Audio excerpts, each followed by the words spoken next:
விற்று கொண்ட தன் மகனையும் அதே தேர்காலி விற்று கொண்ட மனுநீதி சோழனை பற்றி நீ அறிவாயா? பெண்ணே போல் நிறுத்து. நான் கேட்ட வினாக்கு நீ விடை கூறல. அதை விட்டு விட்டு நீ வேற எதையா கூறிக்கொண்டிருக்கிறாயே? தெரியாத மன்னனே, என் நிலை அறியாமல் தான் இப்படி பேசுகிறான். நான் இதுவரை கூறிய சோழ மன்னர்கள் வாழ்ந்த புகார் நகரமே எனது ஊர்.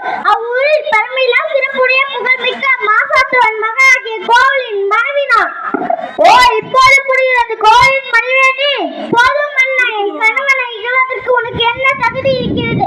உள்வினை பயனால் நூறுக்கு வந்த என் கால் செல்வ விற்கு வந்த என் கணவனையே நீ அநியாயமாக கொன்று விட்டாயே. நீ செய்த தகுமா? பெண்ணே போதும் என்று. கல்வனை கொள்வது கொள்கள் என்று அத்தே ஏற்புடையது. அத்தே அறிந்ததையும் கூட. இங்கு இருக்கிறது எல்லாம் அறிவார்களே.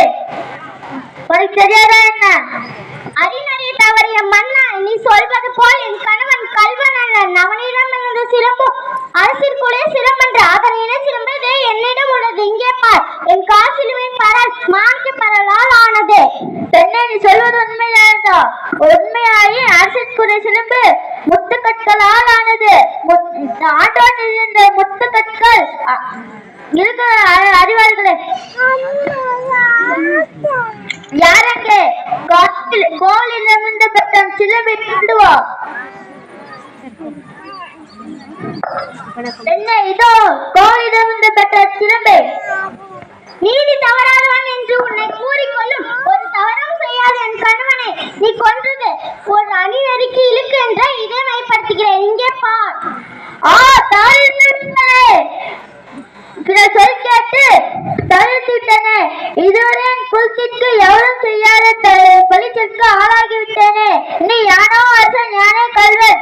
நீ நான் உயிரோடு இருப்பது தப்புமா? இனி எனக்கு சிப்பட்ட கொடிதான் எடுத்து இனி முடிவடைகிறது.